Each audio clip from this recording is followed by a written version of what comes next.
Yeah. I kind of want to fold in your love of astrology. Ooh, and okay. maybe I could find my chart really quick. Sure. Is that something you could read and we could discuss? Yeah. And would that be That'd be fun fine. and playful for you? Sure. I mean, that's the most important Okay. thing. Phil Phails for you. I can even, I have a program on my computer. You have a program? What does it do? Well, it just like creates your birth chart, but in a way that I'm used to reading it. Yeah, So let's do something it. that I Let's talked do it. about. I'll go get my birth certificate. You'll You need that, won't you? I mean, do you know what time you were born off the top of your That's head? why I need to get the birth Okay, certificate. get it. Yeah. Well, I didn't know. It's not a formal thing. Oh, I've got to fill out. Do I need my social security card too? Yes, blood sample. Just kidding. All right, I'm going to go grab it. You use your computer. Well, yeah, I'll explain it. What? Certificate of live birth. You're alive? What I got here. State of Mississippi, you guys. Here, what's the date? Okay, the date. Oh, September. Why am I looking at the paper? I know the date. That's the part I have. No brainer. September the 12th, 1977. Okay. What time? 4:17 a.m. Dang. Mom was up. Yeah, she was up late. Wow. That was probably like one of those, like, I was in labor for 14 hours type of stories, huh? Yeah. Probably. Where were you born? Meridian, Mississippi at Jeff Anderson Memorial Hospital. Do you need the address of it? Okay. The state registrar was Judy Mulder. Judy. Old Judy. She's state registrar. That's right. Mississippi State Board of Health, y'all. All right. So. Oh my God. You're going to have to take a picture of that and send it to me so I can share it with the people. Download it. Yeah, cool. You want to share it? I'll definitely share it with the people because you're going to talk about it. I want them to have a visual representation Oh, sure. Yeah, of it. that's great. Okay. Oh my goodness. Yeah. So what I had, are we good? Yeah. Okay. What I had kind of talked about before. So this is like, so I use something called the whole house system where it ends up, wherever the horizon line was when you were born, that's called the ascendant. Okay. So you can think of that as like, if the sun were rising, you know, that's like the point of. At 4:17 a.m. The ascendant was at 19 degrees of Leo. So you're a Leo rising. I'm a Leo rising. Leo rising. Oh, and your Virgo sun and moon. I'm a Virgo sun and moon. Yeah. Almost. You're right before a new moon. Okay. So the moon was just about to come into conjunction with the sun.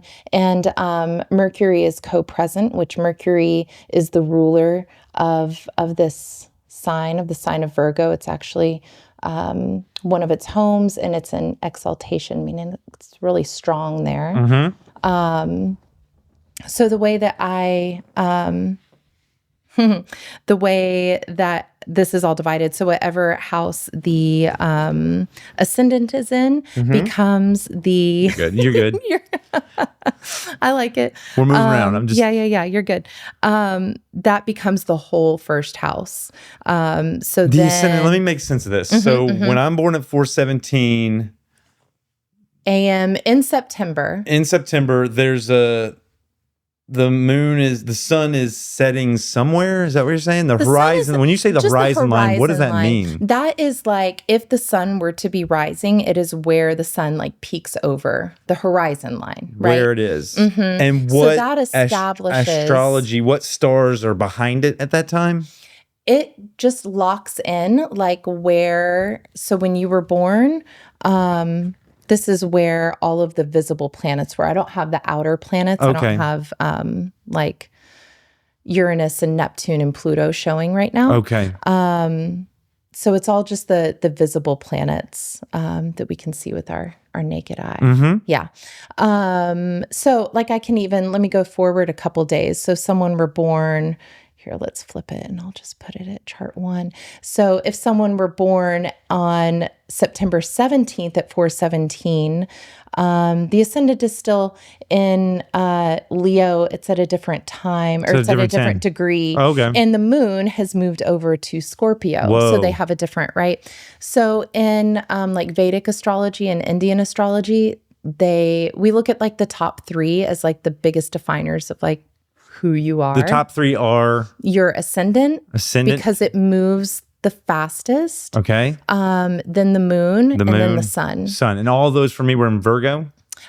You are a Leo rising, Leo ascendant, and then you have Virgo moon and sun. Okay.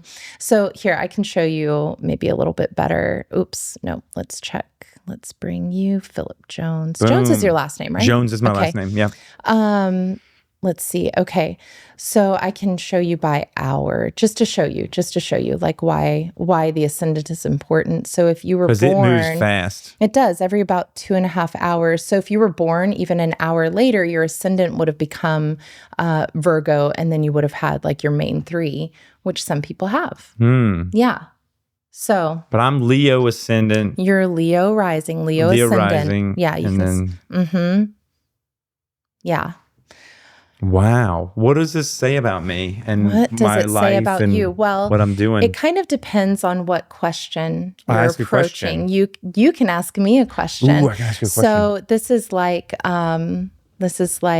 approaching an oracle. And the more questions we have, I think the more specific we can get with like where we're looking, what we're looking for, what we're looking at. So yeah. Do you have any questions? I have questions. Okay. Of course. Ask a question. Given that for like 10 years, when I got divorced, I started software engineering, and I did that for 10 years, and I found that it wasn't serving me very well. I like had mental and emotional kind of challenges from it. I went on like short-term disability a couple times. And it just really wasn't great. And so I stopped doing that, and I started this TV show, and I've kind of thrown caution to the wind and like thrown all of my energy and attention and into it, hopeful that I'll be able to find kind of like a frog jumping off a lily pad blind, like a blind frog jumping off of a lily pad. Hoping that there's a lily pad on the other side. And so I guess the question I have is like, is this crazy? Is this stupid? Will I be able to find some like sustenance from this endeavor? That's definitely a big question that's with me all the time, and whether or not it's foolish to be doing it. Yeah. Let's see. I'm just getting a feel for some places where you are in your chart. Let's see. When did you start doing the show? The show. Yeah. It's been more than a year, a little bit over a year. Okay. I can tell you when I did the first one. I think sure.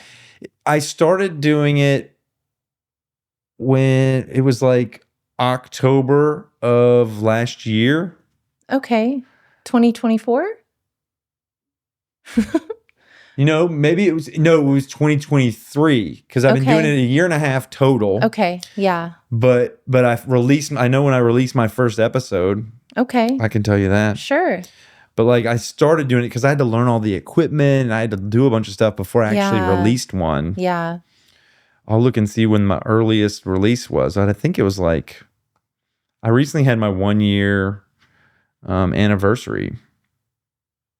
Yeah, that's awesome. Yeah.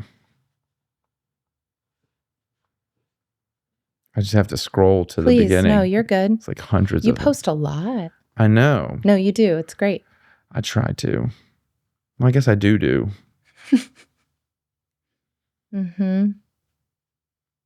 Okay. The first, it says it 11 months ago.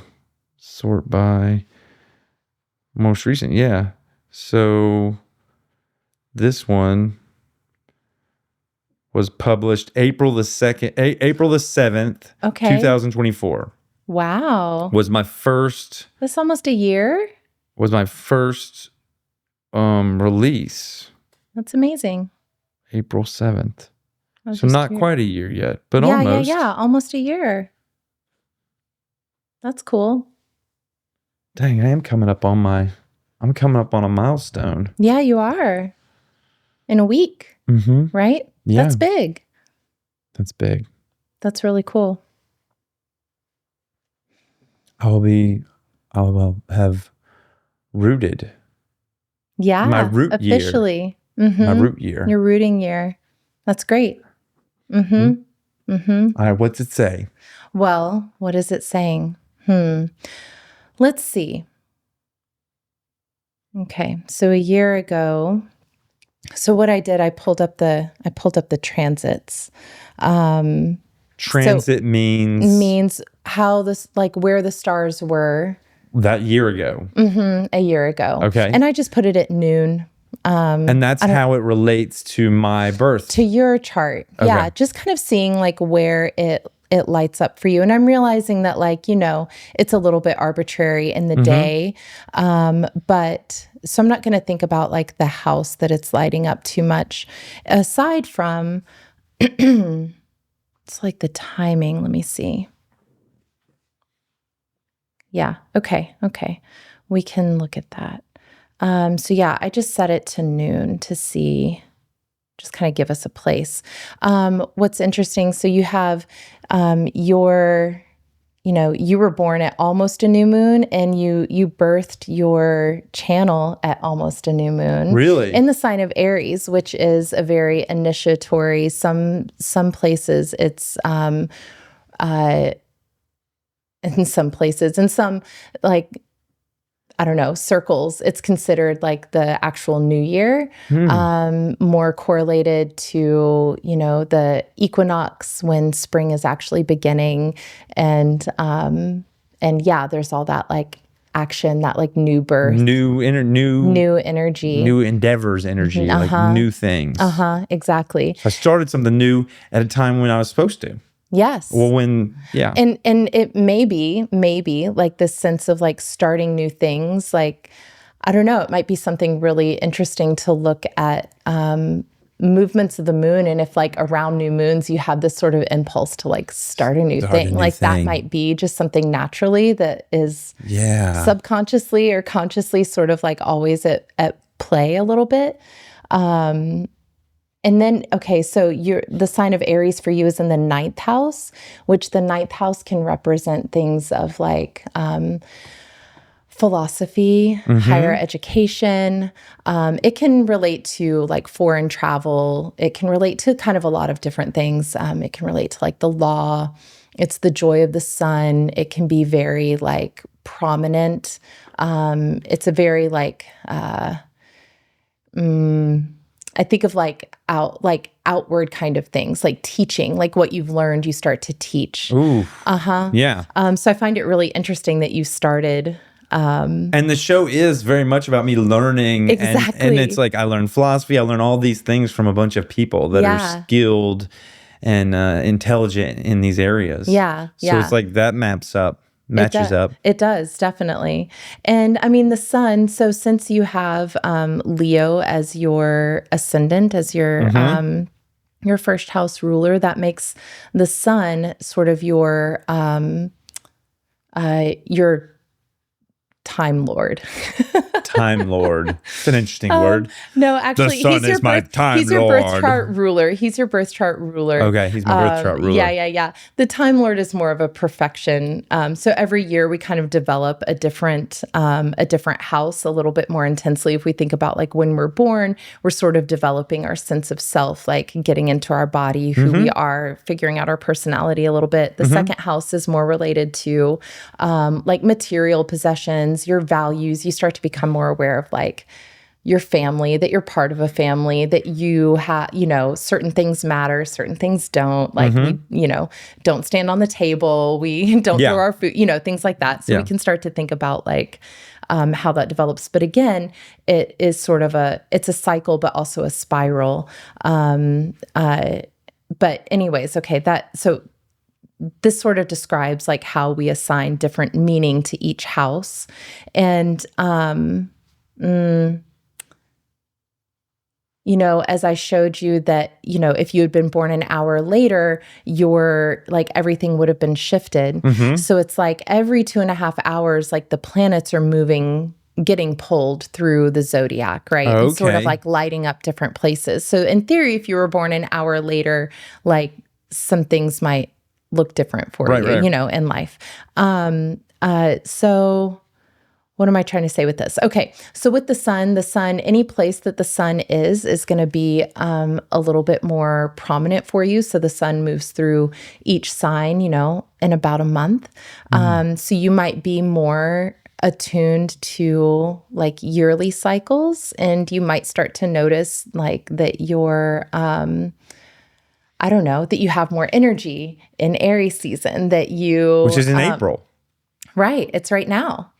That's when I have more energy and probably more willingness to go out on a limb. Maybe, yeah. Well, the sun is exalted here in Aries, meaning it's held on high. It's finally like, broken free of the darkness. It's starting to be triumphant and get to where it is actually, the house of Leo. That's its domain, its temple. And so, yeah, once it gets to Leo, you might feel just like super invigorated, like. And that's what month is Leo? It starts August through like August 20th the end of the summer. End of Okay. the summer. Or I'm sorry, it starts in July and goes through till August, and then Virgo starts. Okay. Yeah. So yeah, you might be a little more sensitive to movements of the sun, and find if you start to pay attention, like, or if you even reflect back, like just yearly cycles, like maybe you do feel like when winter comes, you really want to hibernate, and that might be just more naturally part of how you move through the world, I think I probably do. I think it's true. I feel more excited during summer and spring. Yeah. But yeah, that's really interesting that the thing you created. So this is where the stars were last year. Yeah. And then also like Jupiter is here and the sign of Taurus. Jupiter can be it's the largest planet. It can be a planet of abundance and expansion, like a lot of things. So maybe you probably had a lot of ideas and a lot of like enthusiasm. And the 10th house is related to career and things that you're known for out in the world. And that's where it's at? It's in That's the 10th where it house? was when you launched. Yeah, When you launched, yeah, it was there. Natally, you have it in the sign of Cancer, where it's actually exalted. It has a little bit more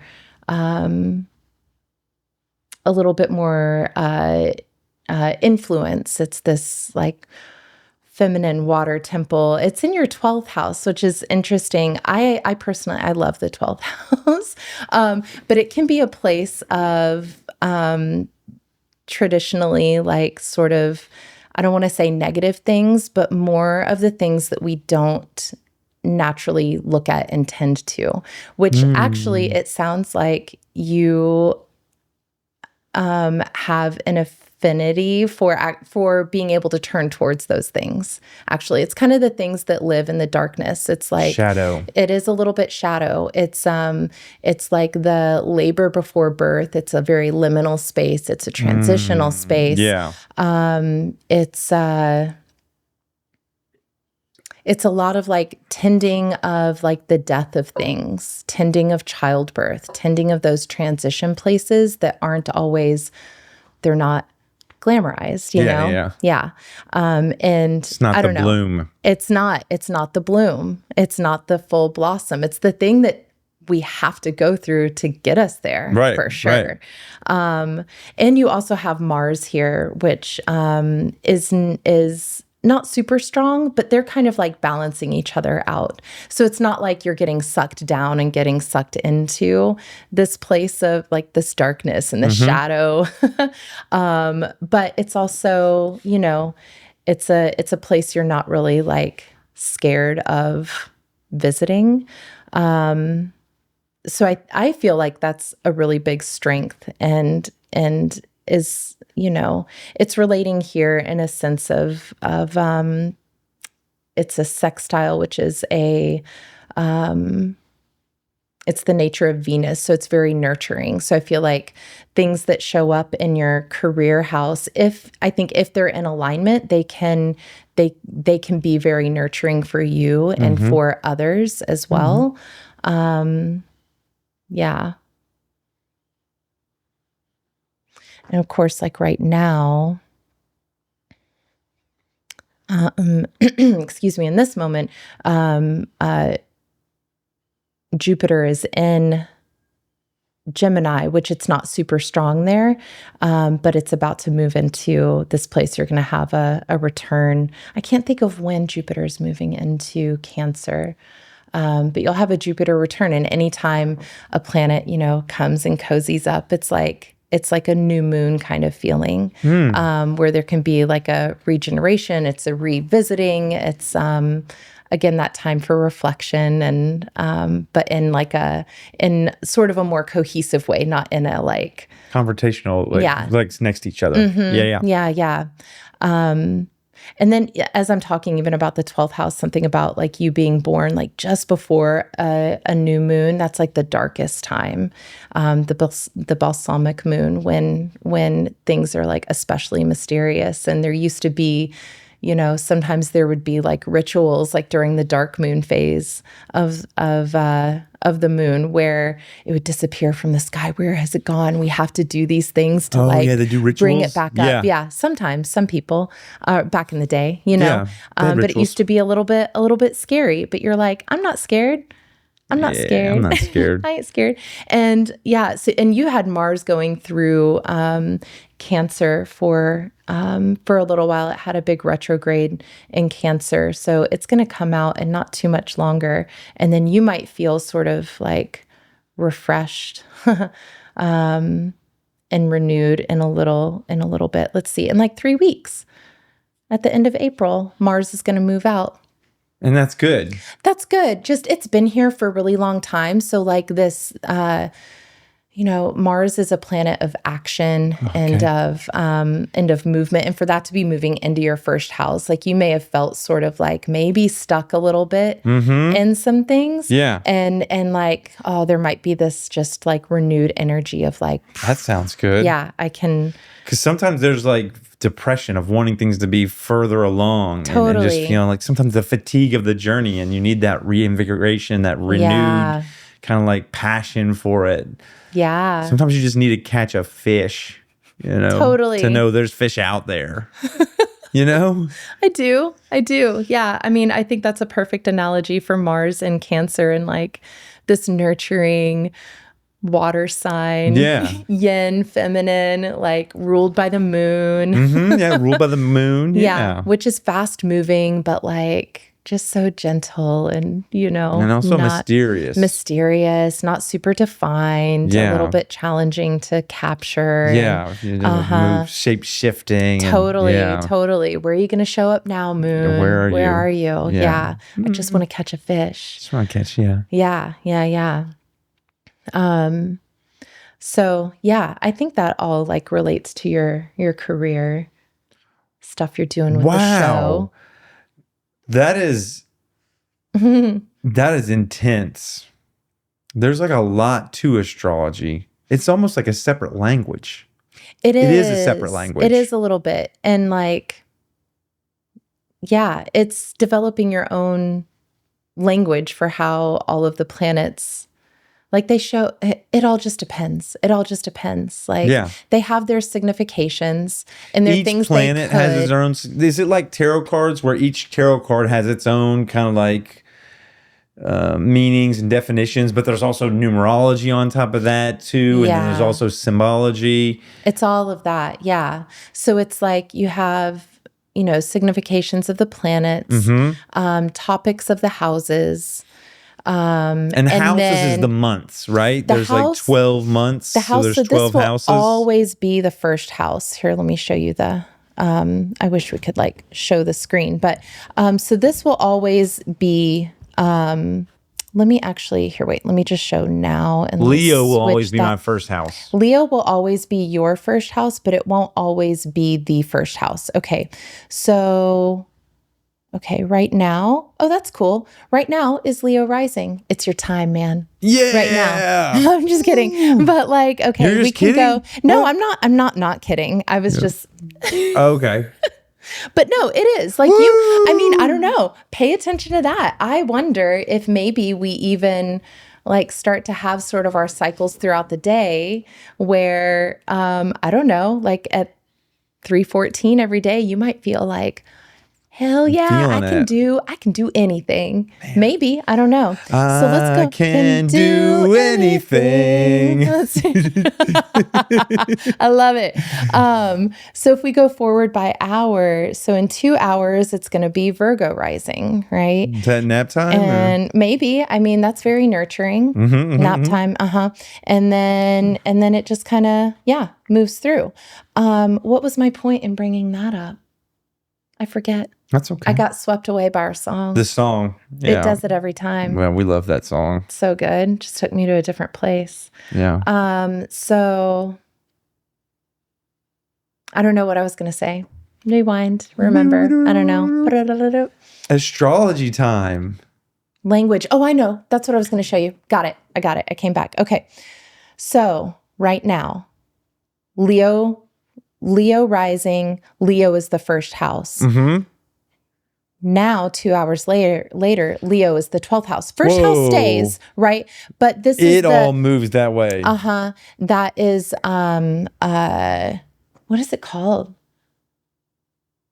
Progression. Precession of the equinox. Is it? Whoa. No, that is how the sky is changing. So Vedic astrology uses precession of the equinox, I believe, and where it's like by minute degree, and like technically, like I'm an Aquarius sun, but now I'm like actually a Capricorn sun based on how we've changed places in the solar system and blah blah blah. I don't know. Yeah.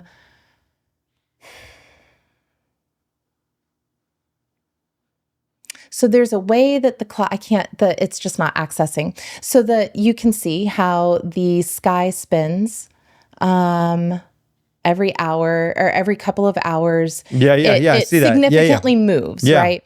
And so that is like taking the planets with it, right? Like, so we started with the sun in the 9th house, but in 2 hours, it goes a little bit lower in the sky. Yeah. But the sun is moving technically the opposite way through the sky. Oh. So that's its secondary progression. I think progression. I want to say progression.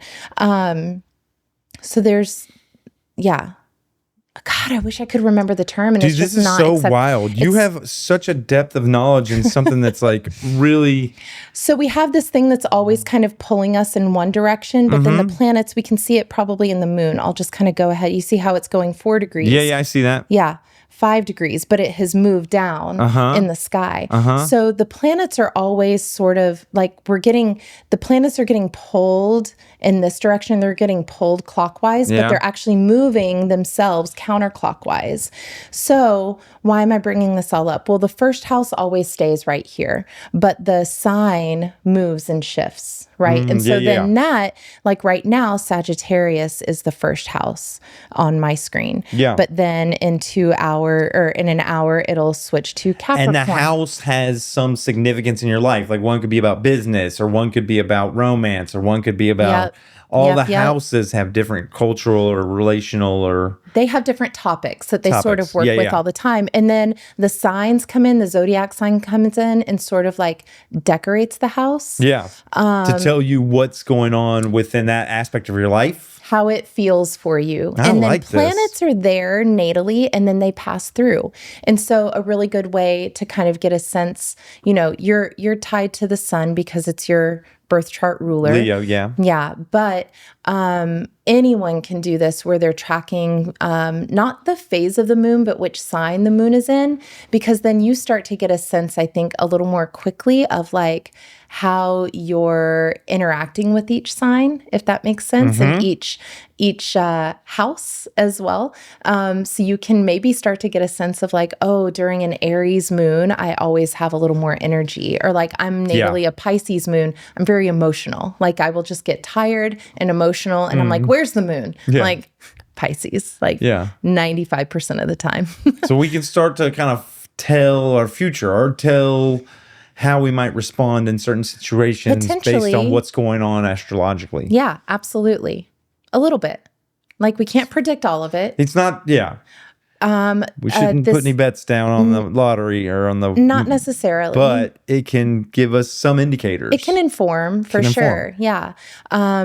A man that I studied with in one of my trainings, his name was Tom, and he was like 76, and we were studying eclipses, and he came back in the next class, and he had gone back and charted his whole life. So he had like a lot of information to pull from being 76 years old. And the number of like big life events that happened around eclipses for him. So you go and you look at when the big life events and see what was going on in the stars, and you might see some like patterns. You start to see patterns. So when I sit down and do a reading with somebody, if they have a really specific question of like, this thing always happens around, it's like, okay, tell me some dates. Yeah. And then I go back and look, and then I can see, you start to be able to see like, okay, this house is very significant for you. Or, oh, it turns out this planet, when it's like, oh, we can notice like it's having these interactions, like these two planets are interacting with each other consistently. That might be something to look for in the future and just notice. Yeah. And it's different for everyone. That's where it depends, because it depends, it depends on so many things. So there are some universals, and then there are just so many unique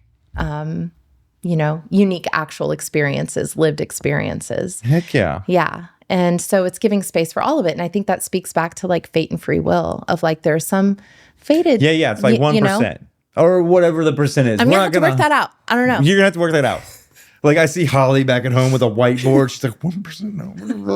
I don't know. It's actually 3.42%, Phil. Phillip. Listen, I did the math on this. Yeah. So did that answer your question? Yes. And show some... It seems like there's a lot of positive stuff there. Yeah, more questions. More questions. Yeah.